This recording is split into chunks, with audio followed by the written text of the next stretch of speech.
Welcome back to Whole Goals. My name is Andrew Love, and today we're going to talk about how to overcome anxiety in the moment. Because if you are being smacked in the face and pushed around by anxiety, you need to first get it subjugated in order to figure out what to do next. And I can teach you how to grab anxiety by the balls, punch it, kick it, get it out of your life so that you can figure out what to do next. There's going to be 3 steps in this video, super practical. I'll give you some nice stories along with it, some nice testimonies from my life on how it works. It's going to be fun. Let's get into it.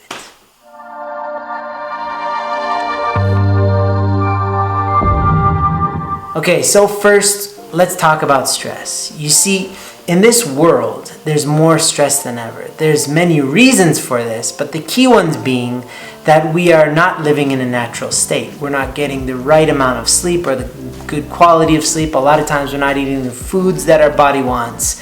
We are not in nature enough, so we're disconnected from things that are alive. And most importantly, our minds are preoccupied by doing, and we never allow ourselves the opportunity to fully be rested. So we're putting ourselves in a stressed out state mentally because we're overworking our minds. We're not letting it rest. Emotionally, we're stressed out because we're not connecting to deep things. We're just kind of like going next. And maybe we'll have like a moment where we hear a good song and we feel really good. And then next. But we're not really allowing ourselves to be present to anything because we're running around trying to do everything. Spiritually, we're really stressed out because we don't take enough time to really fill ourselves up, to find out what our spiritual language is, and to fill ourselves up. And I'll make an entirely another video about that. But just know that we're not living according to how our body was designed to operate optimally. And because of that, we stress out our system. If you want an example of that, take a car and just drive it on the red, meaning like gunning it. You gunning it. You do that for days on end.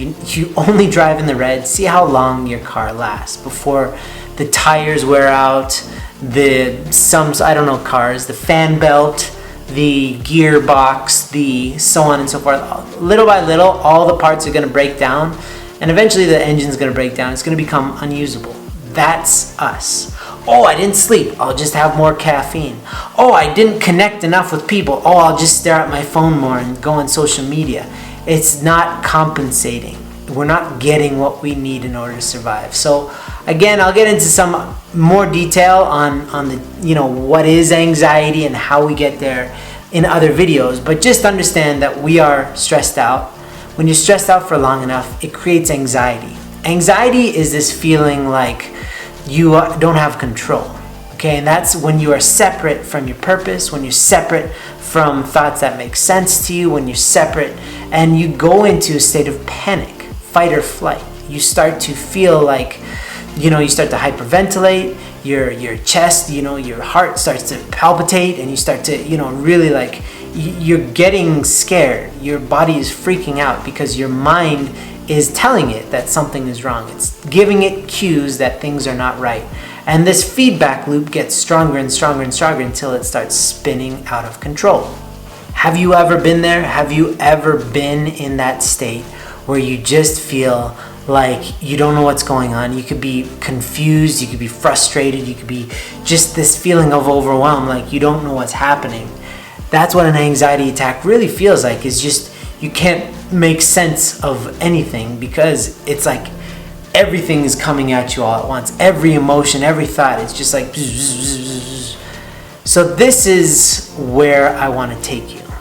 I once had an anxiety attack where I didn't know what was happening, and I just had a shower, and so I was kind of like, I was in the bathroom and I was looking in the mirror, and it felt like my face was melting or something. Like I just was like, what is happening? Am I dying?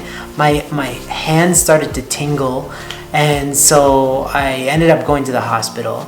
They did blood tests. They're like, I don't know, you're fine. It seems like you're fine. Everything's fine. Why don't you go home? Here's a sandwich. That's $700. And they sent me home without any information, told me that I was fine.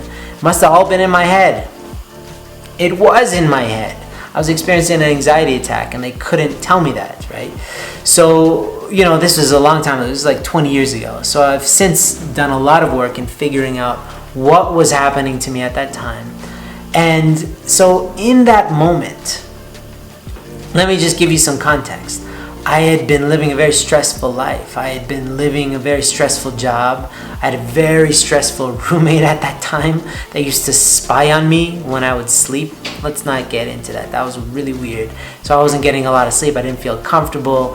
I had this crazy boss that was into all sorts of illegal activity, so I had to leave, and it was really messy.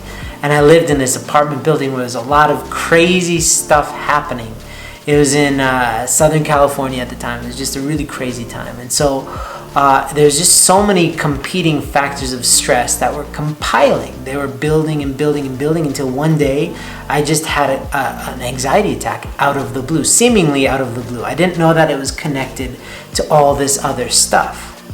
So at that time, I just dealt with it by going to the hospital. They didn't know what to do. And so then I started doing this battery of different tests and getting CAT scans and figuring out, am I dying? Is this something happening? And medical science couldn't tell me anything. They couldn't resolve anything. And so I had to go to the east and figure out through breathing, through meditation. And this was a journey that took nearly 20 years. Since that time, I've been really evolving and figuring out what it was. And now I know exactly what I'm experiencing when I'm in the middle of it. And I know how to turn that ship around and choose my state, okay? So I want to teach you how you can do the same thing in the moment. This won't resolve your overall anxiety problems. It just deals with it in the moment. I can get into that other stuff later. And if you want to do a deep dive, I do have an online course that's all about that, okay? But for now, let me just teach you how to get out of an anxiety attack when it's happening. So the first thing you need to do is you need to be able to tell yourself what's happening. Because there's a lot of confusion that comes with anxiety attacks. It's hard to make sense of what's going on. But if you can simply say, I think I'm having an anxiety attack. I think I'm overwhelmed right now. I think I'm having a stress attack. If you start saying these things to yourself in your mind or outwardly, if somebody's around, you think, I think I'm having an anxiety attack. This is really powerful. Because you're experiencing so many things, but you're honing it down to what you are experiencing, okay? And of course, it doesn't stop what's happening right away, but you can identify what's happening. That's really important.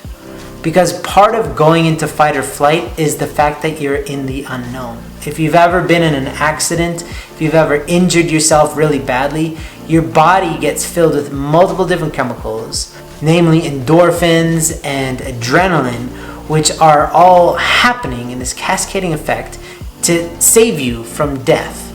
So if you get, I recently got hit by a car when I was on a scooter. I was in Bali for a year, and I got smacked by a car, and I flipped over the top of the scooter. I did a front flip. I landed on my feet, and the guy was like, "Are you okay?" And I was like, "I don't know.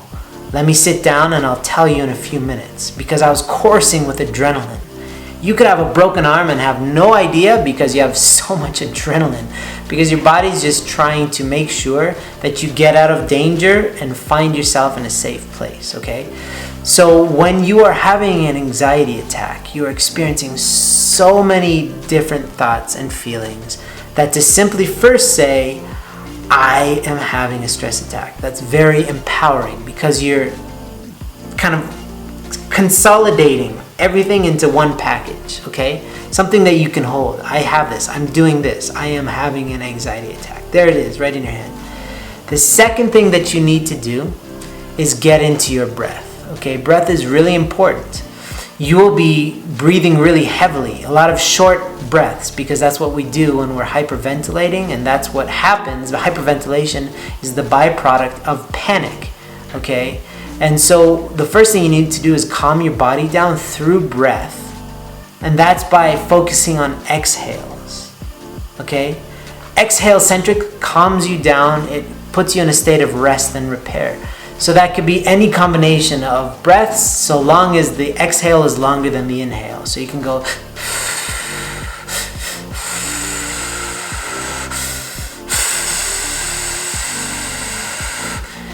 You see people, when my wife was having anxiety attacks, she would have these paper bags and it would help her control her breathing. But what's really important is the outward breathing, okay? There's a lot of science to it. I don't want to get into it now. Maybe I can just do an outward breath focused video. But first step, I'm having an anxiety attack. Second step, breath that's focused on the exhale. And the third thing is what all doctors do in hospitals, is start to say the words, "It's going to be okay." If you've ever been in a desperate situation in the hospital or been around somebody else who has, any good nurse or any good doctor, if they have proper bedside manner, which means supportive, if they're actually good at the human side of being a doctor. Some doctors are not. They're just good at fixing bodies, but they're not good with the actual people, the soul of the person. It's really important to our minds and to our emotions and ultimately to our soul that we are comforted. And so if you don't have anybody around you, then you need to comfort yourself by saying, "It's gonna be okay. I'm gonna get through this." If you can do that, and it's convincing yourself, because it is not the end of the world. Your body is starting to believe that it is because your mind is trying to convince your body that it is. "We're gonna die, we're gonna die." You calm it down. For first, "I'm having an anxiety attack. That's all it is. I'm gonna get through this. It's gonna..." These things sound kind of silly, but if you can do these three things, you're putting yourself in a position to be able to then figure out what to do next. You will not make good decisions if you're having an anxiety attack, okay?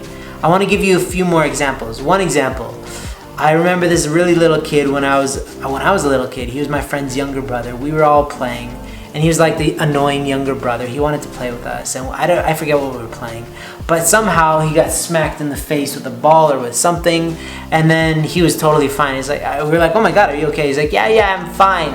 And then he felt something on his nose and he saw blood, and then he's like, "Oh!" And he started to freak out. He started to panic, right? Because blood is a sign of potential sickness or death at worst, and so your body starts to freak out. But if you can just be like, "Oh," he was a little kid at the time, but an adult, you can see blood and you're like, "Okay, it's not that bad."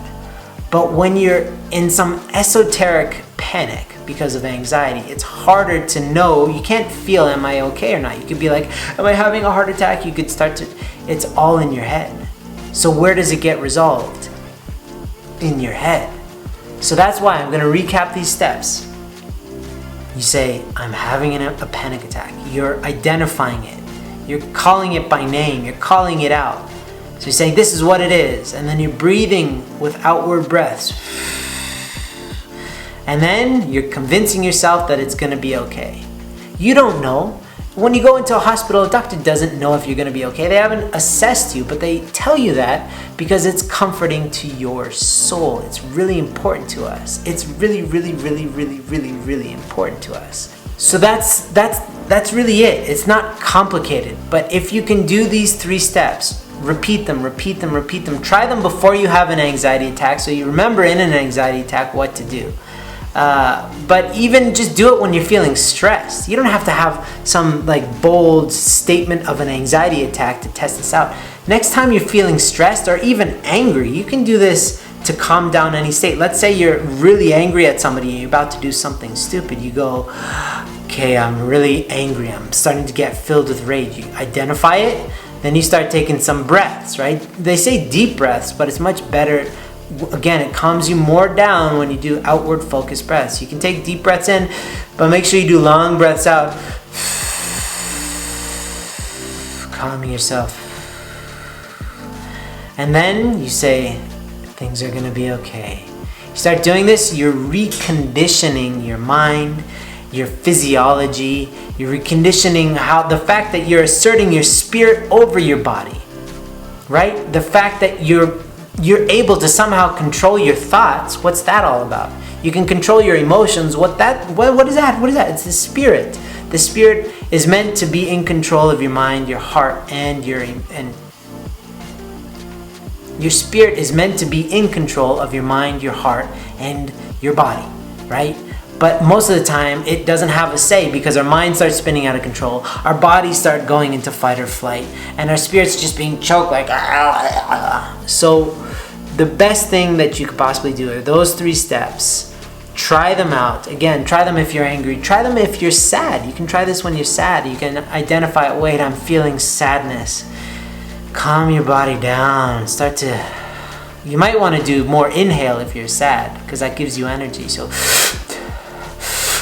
something like that. You're oxygenating yourself. But then you say, it's going to be okay. And you're changing your state. It's super powerful.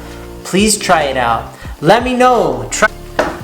Why don't you try it out right now? Let me know if it works.